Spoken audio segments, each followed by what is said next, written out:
before I tell you about the current state of the economy, it's important for me to remind us how we all got here. So, if you remember, before the pandemic broke, we had a very vibrant economy. We had a booming stock market.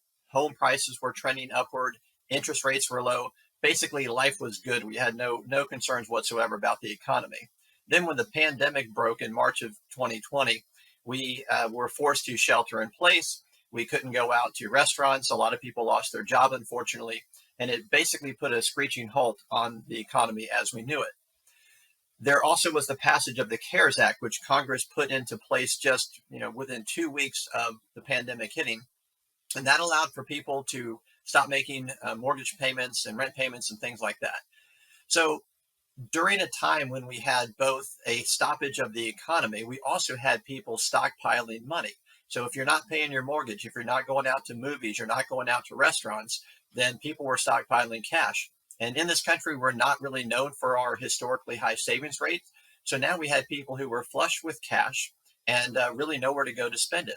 So this lasted for a little bit of time. But when people did finally go out and start spending, then that obviously put upward pressure on the price of things. So people had both the willingness and the ability to spend their money, and that puts upward pressure on prices.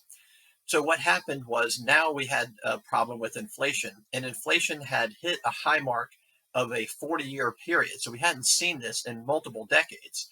And so now the Fed, where interest rates were super low, they said, well, the economy is back and it's booming and inflation is high, but we need to pump the brakes a little bit. And so the Fed's really only mechanism for doing that is to raise interest rates. So they've been stepping up interest rates for quite some time now, hoping that that will cause people to feel less confident about spending their money. And that has worked, but it has worked at the pain of causing us some difficulty in terms of the economy. So with this trade-off, we right now have a year-over-year inflation number of 7.7%. That's not as high as it had been back in June, but it's still at 40-year highs in general. We also recently saw that we've had 2 quarters of economic pullback, economic decline. That's the informal definition of a recession. Now, more recently, in the last quarter, we have seen a 2.6% expansion in GDP, and that's a really good sign. But the question remains, moving forward, how do people feel about this? Next slide. And the way that we answer this question is by looking at the Consumer Sentiment Index.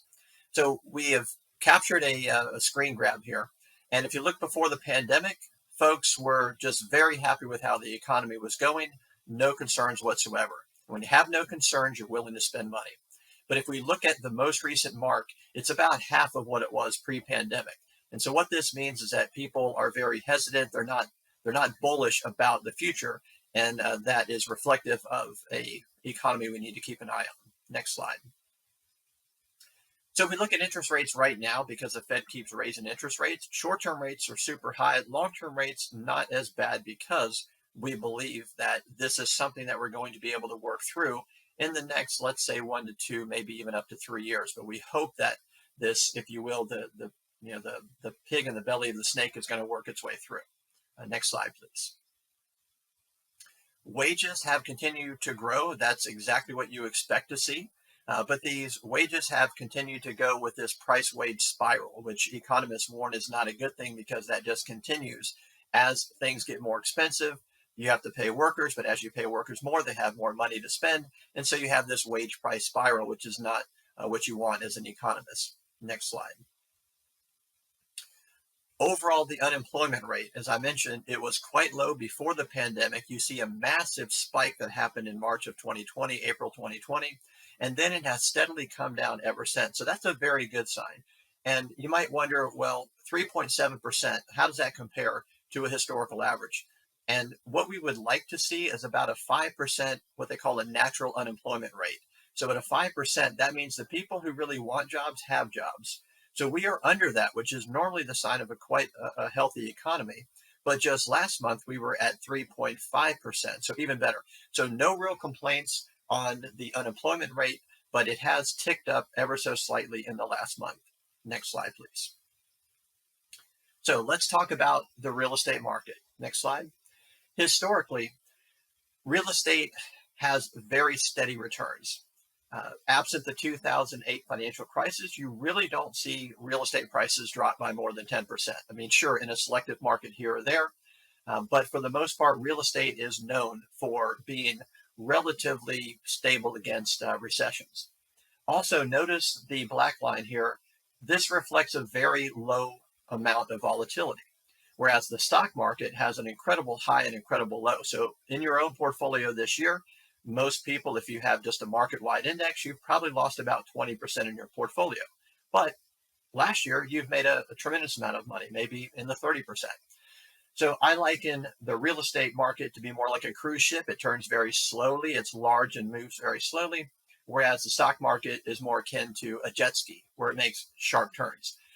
It's nice to have real estate in your portfolio because not only is real estate relatively low volatility compared to other assets that you might have in your mixed asset portfolio, but importantly, real estate has a very low correlation with these other assets over time. And so what that means is when the stock market goes badly, your real estate is going to hold its value a little bit more, thus providing a floor or support for your overall portfolio wealth. So we do like real estate in a portfolio. Next slide, please. So we just took a couple of snapshots of some of the markets in Florida, just 3 quick markets. So in Miami-Dade, I know there's a lot on this graph, but basically you see a very traditional trend of the spring is associated with more sales and more closings. And then as you go into the holiday season, it remains relatively flat. Let's hit the next market.